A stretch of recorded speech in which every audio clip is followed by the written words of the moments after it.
የአረብ ቡና ማፍላት የፈለጋችሁ እንግዲህ አሁን ማሳያችሁን ስቴፕ ተከትላችሁ ከኔ ጋር አፍሉ።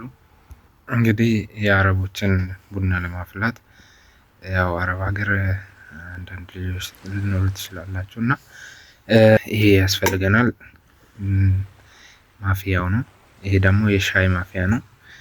ይሄ ደግሞ ሱካር የሌለው ወይም ቢዱን ሱካር የሚባለውን ማፊያ ነው እና በመቀጠል ደግሞ ውሃ ያስፈልገናል። ውሃ እዚህ ጋር አለ። እንግዲህ ያው ውሃውን ደግሞ በማፊያው ማስገባት አለብን። እዚህ ጋር ውሃ እንቀዳለን።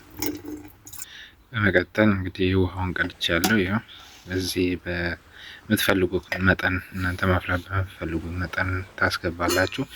ይሄ ሱካር ያለው ቡና ሻይ ነው። እዚህ ጋር ደግሞ ያለ ሱካርም ይጠጣሉ ማለት ባዶ ሻይ ቅጠል ብቻውን ማለት ነው። እና በመቀጠል የምናደርገው እዚህ ጋር ደግሞ እስቶዋና አለን። ጋዝ ነው። ይሄን እስቶዋና እንለኩሰዋለን። መጀመሪያ እዚህ ጋር ነው እንትን የምናደርገው። እዚህ ጋር ጋዙን ትንሽ ከፈት እናደርግና ትንፋሽ ነገር ይኖረዋል። ከዛ እዚህ ጋር ላይተር አለን። እንደዚህ ነው እናበራው። ከዛ ከሰርገን መጨመር እንችላለን ወደምንፈልገው። ከዛ እኔ ሁለቱም ነው ማብራት የምፈልገው። እዚህ ጋር አልከፈትኩም ይቅርታ። ከዛ እንደዚህ ካበራን በኋላ በምንፈልገው መጠን ማድረግ እንችላለን። ከዛ ማፊያውን እናመጣና እንጥዳለን። የሻዩንም ልክ እንደዚህ እንጥዳለን። እዛ እስኪፈላ መጠበቅ ነው። ሲፈላ እንግዲህ ቀጥለን የምንጨምራቸውን ነገራቶች አሳያችኋለሁ። በመቀጠል ደግሞ የምናደርገው ምንድነው? ለማፍላት እዚህ ጋር እንደ ጀበና ነገር አለ። እነሱ ደላያ ይሉታል። ያጣጣበት እንደዚህ ውሃ ምናምን ይኖራል።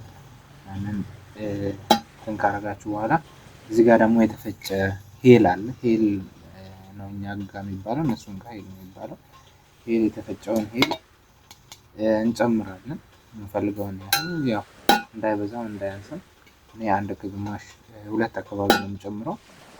ይሄን ጊዜ ያው ማንኪያውም ትልቅ ስለሆነ እንደዚህ ሁለት ነው ያለኝ። ሁለት ደላያ እንደዚህ ጨምራለሁ ማለት ነው። በመቀጠል ደግሞ ሚስማር ይሉታል እነሱ፣ ወይም ቁርንፉልም ይሉታል። ቁርንፉል ያው ቁርንፉል የሚባለው ተፈጭቶ ማለት ነው። ይሄ ቁርንፉል ተፈጭቶ ምናምን ትንሽ ነው እሱ፣ ብዙ መብዛት የለበትም። እንደዚህ እንጨምራለን። ሁለቱም ከጨመርኩ በኋላ እንግዲህ ከድሜ እነዚህን ከዛ በመቀጠል እዚህ ጋር ትንሽ ውሃው ሞቅ ነገር ሲል እዚህ ጋር ሀሊብ ወይም ወተት ነገር ነው። ከዚህ ትንሽ ዝም ብሎ በወተቱን ትንሽ ነው የምንጨምረው። ከዚህ እንደዚህ እቺን ያህል ከጨመረን ይበቃዋል። ይሄ ነው ወተቱ።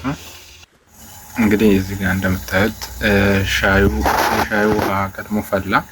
ስለዚህ እዚህ ላይ ደግሞ ሱካር ጨምራለሁ። ያው ቅድሚያ ሱካር ነው የምጨምረው እኔ። ሱካር የምጨምረው ደግሞ ግንፍል እንዳይል ትንሽ ቀንሰዋለሁ እሳቱን። ያው ሱካር ሲጨመር ግንፍል ይላል ውስጥ ነው የምጨምረው እና አንድ እንዲህ ሲኒ ጨምራለሁ። ከዛ ብዙም አይፈልግም፣ ትንሽ እንዳያት።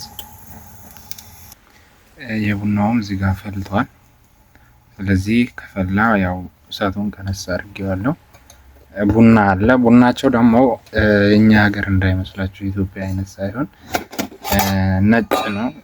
ትንሽ ነው የሚቆሉት። ያው በላይ ነው የሚቆሉት። ከዛ በኋላ ነጩን ነው የሚያስፈጩት ማለት ነው። ይፈጫል እና የሚጨመር ሌላም ዛፈራ የሚባል ነገር ነበረ፣ ግን በቡናው ተቀላቅሎ ስለሆነ እኔ በግል የለኝም። በቡናው ክልክል ተፈጭቷል። ያው ቀላ ማለቱ በዛ ምክንያት ነው። ጨምራለሁ። አንድ ሲኒ እንደዚህ ጨምራለሁ። ደግሞ ምርጥ ቡና ነው። እዚህ ቡናውንም ጨመርኩኝ፣ ሱካርም ጨመርኩኝ። እንግዲህ እስኪፈላ መጠበቅ ነው እና ትንሽ ሲቀረው ደግሞ ሻይ ቅጠል ይጨመራል ለሻዩ። ከዛ በኋላ አውርዶ ወደዚህ ፌርሙዝ ጠዋት ያስቀመጥኩት ፌርሙዝ አለ እሱ ላይ ጨምራለሁ ማለት ነው። እሱ ላይ ቀዳለሁ። ከዛ በዛ በኩል እንግዳ ማረፊያ አለ። እንግዳ ማረፊያ ላይ ወስጄ አስቀምጣለሁ። እንዴት እንደማደርግ አሳያችኋለሁ ሁሉንም። እዚህ ጋር ሻዩ ደረሰ። ከዛ እዚህ ጋር ሻዩ ደረሰ። እንግዲህ መብላት ጀመርኩኝ። በፌርሙዙ ገለበጥኩኝ። ትንሽ ቀርቶ ነበር ነው ጨመርኩ። እንደገና ቡናውም ደረሰ። ቡናውንም ወደ ፌርሙዝ ወደ ማፍያው ቅመም ምናምን ወደ ጨመርኩበት ገለበጥኩኝ። ከዛ እንዲህ ከተገለበጠ በኋላ ትንሽ በእሳት መንተክተክ ስላለበት ወስጄ በሁለተኛው ከቀዳው በኋላ በእሳት እጥደዋለሁ። እዚህ ጋር ሁለተኛውን እየገለበጥኩ ነው። አለቀ። ከዛ ወደ እሳት እዚህ ጋር ያው እንግዲህ እንደዚህ ነው የሚጣደው። ትንሽ መንተክተክ አለበት። እንደተንተከተከ አውርጄ በፌርሙዝ ቀዳለሁ ማለት ነው። ፌርሙዝ እዚህ ጋር አለ። ይሄ ነው የቡናው እንግዲህ ምልክት አድርጌበታለሁ ፌርሙዙ ላይ ምንም ከኋላ እንዲጌጡ ማለት ነው። ምንም በሌለበት ቡና ነው የምቀዳበት። እዚህ ጋር አይታይም ብዙ። አሁን ቡናውን እየገለበጥኩ ነው። ቡናውን ገልብጬ እከድናለሁ።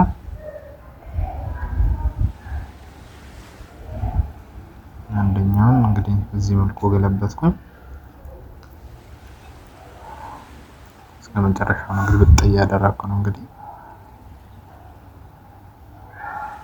አሁን ሁለተኛውን እንትኑን ዘጋኝ ቀዳኝ። ከዛ መጅሊስ እንግዶች የሚቀመጡበት አመጣሁት።